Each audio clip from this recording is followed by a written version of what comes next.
இன்னைக்கு எங்கள் வீட்டில் மீன் குழம்பு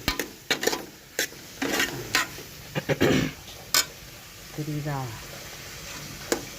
நல்லா வெங்காயம், தக்காளி, பச்சை மிளகாய், கருவேப்பிலை எல்லாம் போட்டு நல்லா தாளிக்கணும்.